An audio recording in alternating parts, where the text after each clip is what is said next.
Hi everyone, Brian from Bearable Traders here. It is Wednesday, October 27th, midweek, and this is the midweek video where we'll take a look at how things have been going so far this week and then look ahead for the last 2 days of the trading week here, see what we got coming down the pipe and some stocks we can keep an eye on as we go into the weekend. So let's get down to it. And so before we get going, as always, I'd like to put in a quick little pitch here for my book on Amazon, How to Swing Trade, Rules, Routines, Strategy of a Swing Trader that I use for taking my trades. So there it is on Amazon. Let's get down to some analysis here and some watch stocks for the coming week. So a little high-level summary as we get started here, and just start out with some economic events to watch for the coming days. We've got the GDP number coming out on Thursday and initial jobless claims also coming out Thursday. That'll kind of give us a read on how the economy is looking. These numbers come in weak, jobless claims come in higher. It'll kind of give an indication that maybe the economy is starting to weaken up a bit, and maybe even look for interest rates to drop further, which they had a pretty significant drop today. We'll get into that in a minute. Had a pretty significant impact on some of the indexes, I think. We have earnings coming up. As you know, we're well into the earnings season here. 80% of the companies that are reported so far are beating earnings. And of course, the reaction to the earnings is pretty much dependent on the guidance that's being given, as I mentioned on the weekend. So some are reacting well and some are reacting not so well, depending on that commentary that follows the numbers. So for Thursday, we've got Shop, MasterCard, Visa already reported today, down. CAT, again, good industrial read there. And after the market closed Thursday, we've got Apple, Amazon, and Starbucks. Kind of a good read on the consumer. And then Friday, we've got some heavy oil integrated stocks. As you know, oil's been on a bit of a tear. So Chevron, Exxon, Phillips 66 all reporting before the market open on Friday. Yeah, Friday there. And observations for the week so far, of course, Qs and IWM continue to struggle. IWM really rolled over today. Qs topping action. SPY and the Dow have been making highs this week, but they are looking a little toppy. So let's get into looking at specific index action and drill down a little bit. So going quickly through the indexes here for the day, you can see here we had a massive jump up here on the bond prices. And of course, when bond prices go up, yields go down, and we'll get into the effects of that. But you can see here, kind of came out of a little bit of a pennant, but really broke to the upside here on this 20-year Treasury. And you can see the 10-year really took a bit of a tumble after breaking out from this pennant. And jury's going to be out. I guess, again, we'll be watching those GDP and jobless claim numbers tomorrow to see which direction that will take the bond yields. But again, took a big hit today, heading down. And the transports, I mentioned this on the weekend, we were really getting wildly extended here from these moving averages. And of course, yesterday we had the topping action. And today we had a big pullback. You're getting really overbought here on the RSI. So not surprising we got a pullback today on the transports. We'll skip over the weekly, but you can see here we're putting in a bit of a reversing doji on the weekly right at the previous high. The Dow, again, took a big hit today. Again, yesterday's reversing sort of doji, we did gap up and sold off pretty hard here on some volume. Volume kind of built today, so there was some billing, but again, really extended from these moving averages and breaking out from the high. So we have really pulled back to this prior high and actually broke through it. So not very constructive price action. Certainly a pretty hard sell-off today. Again, the Qs kind of struggling to break out, unlike the Dow and the SPY. You can see here we tried to break out 2 days in a row here. We've had 2 rejection days to try to close above this prior high. And again, you would have thought that of course, the the cues did try to go higher, and of course reacting positively initially to the lower interest rates, but then again pulled back, and you can see here volume was a little bit larger than average compared to the last couple of weeks here. But again, sort of topping action here, so chopping sideways or just continued, maybe a bit of a pullback again is in order. But you know, the general trend is still to the upside. SPY, sort of same comment here, broke out to a new high. Now we've pulled back. We are checking back to this prior high. This is quite often a pattern that plays out. You'll have a breakout, then you'll have this pullback to the area where you broke out from. So we'll see if how that plays out for the rest of the week. Again, a bit of a spike in volume here on the day today. So bit of a stronger, higher volume than you want to see on a pullback, but pullback nonetheless. And IWM really took it on the chin here today, and they didn't either trade very well yesterday either. So you can see here, and I suspect this had something to do with, you know, there is some large number of regional banks in the IWM, and when interest rates drop, you can see kind of the effect it has on banks, and we'll look at the XLF in a minute as well. But possibly part of this pullback was you know, some of the regional banks getting hit as interest rates really dropped, changed direction. So not a positive for the financials for sure. And the dollar, again, we just seem to be stuck in this range right now. The VIX, I had mentioned this on the weekend. It was down. It was down around this area here where it's several times it's found prior support.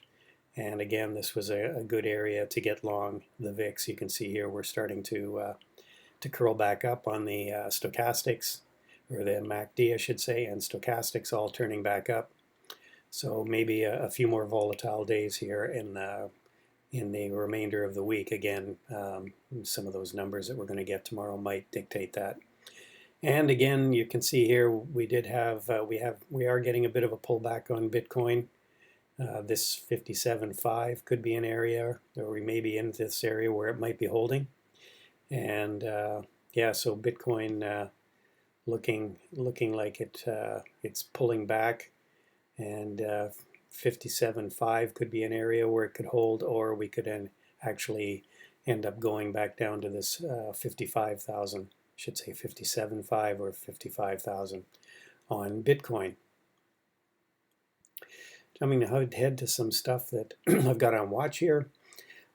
Keeping an eye on Apple. Apple's, of course, reporting tomorrow after the close. Might look to sell some, do a strangle, what they call a strangle in options. Maybe sell some upside puts and sell some upside calls and sell some downside puts, just to capture this range.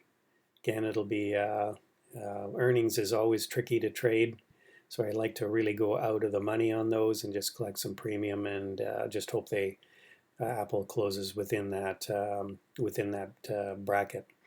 A firm actually announced a deal with American Airlines today, and again it kind of tried to break out here, and it ended up pulling back on the day, going red. Not a lot of volume here, so just keeping an eye on this. Maybe this moving average will act as support as it did back here. So we'll be keeping an eye on a firm for a long. I really not really keen on their business model, but I think it'll continue to do well for some time until the economy turns, and then all their loans will go bad, or a lot of them will start to turn, and we'll see what happens then, but that's a long way off. Donkey Kong, DKNG, again, looking weak here, and lost this 48 level again, so I'll be watching that tomorrow, possible short. Facebook is really struggling here. They do have a VR day tomorrow, so they're going to be doing some presentations on VR and the metaverse and all the rest of that. They have Oculus, obviously. So I'll be keeping an eye on this one. It is into an area of where we could see some support, certainly selling some puts down here around 300. You might end up long, but that could be a good place to enter. Again, we're sitting right on this moving average, which has acted as support back here. FCX, I'm looking for a gap fill here. Again, the other thing that we got coming up is maybe we've got some kind of a spending bill getting pushed through on Friday. I didn't put that in my summary, but that's a possibility as well. That'll help infrastructure plays like FCX with copper, and we've had some very strong performance in the solar stocks, and these metals are often used um, in alternative energy plays as well. FedEx, I am long FedEx. I started to get long here and looking for this gap fill. Transports did sell off today. FedEx went with it, but I'm still did a bit of a gap fill from Monday to Tuesday. Came back and filled that gap, so I'll be looking for it to kind of hold there, and then maybe we'll get a continuation move higher. Really liking gold and silver. I do have some positions on now, and again, we're just kind of churning in this range. This last couple of days have kind of been just low volumes selling days after this rejection from the 200-day moving average. So still holding some gold positions and some silver positions and looking for a move higher.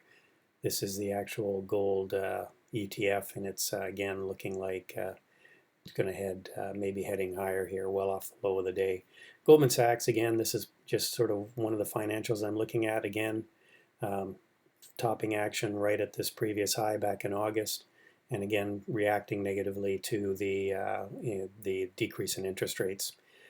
PayPal has been an absolute disaster that you can see here from this chart, and really broke down. But we are into an area where there could be some support here. We've seen a low here and a low here, and I'll be looking for a possible reversal here. Maybe the stochastics are starting to turn here. So again, keeping an eye on PayPal for the rest of the week. But just looking at this from a weekly basis, again, you've had a fair amount of support in this area here. We have kind of lost that level, but these wicks could come into play.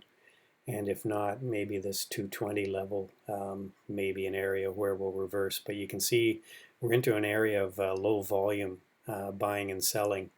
And once we get into an area like this, it's pretty easy for it to go from here down to these areas where there's higher levels. So that could be in the 220 to 215 range. So again, PayPal looking like a bit of a disaster here. And on a weekly basis, lots of volume there. Tesla, again, Tesla really getting super extended from this moving average. So we've had a couple of topping candles here. RSI really overbought here and really just almost made 1100, and now we've had a pullback. I've got some sold some puts down here at 860. They will expire at the end of the week, hopefully worthless, and I'll keep that money. Energy had a bad day today. We had a really significant pullback. Be looking for a bit more downside action, but again, this I think reflection maybe of perception that maybe the economy is weakening a bit here, but and also maybe some more oil may be coming online here shortly from the Middle East. And again, financials, my comments regarding the interest rates dropping. So again, we'll be watching the interest rates tomorrow, and I think if they continue to head lower after those reports that come out, watch for some more pain in the financials if you want to pick a individual one or trading, shorting the ETF, XLF. And that's about it, everybody. Quick look at the futures before we wrap things up here. It is getting late in the evening, so a lot can happen between now and the morning. But you can see, we're all green on all of the indexes, albeit not indicating a big move at the open tomorrow, but a lot can change between now and then. We've got oil off just a little bit. Pretty much everything's kind of flat. So, and the 10-year is starting to inch up a little bit here. So, anyway, let's see what happens in the morning. As usual, we'll be starting the markets live on YouTube 8 o'clock, and trading into the market open at 9:30. So hopefully we'll see you at all or one of those events. We will be live on YouTube at 8 o'clock in the morning. Hope to see you there. Bye for now.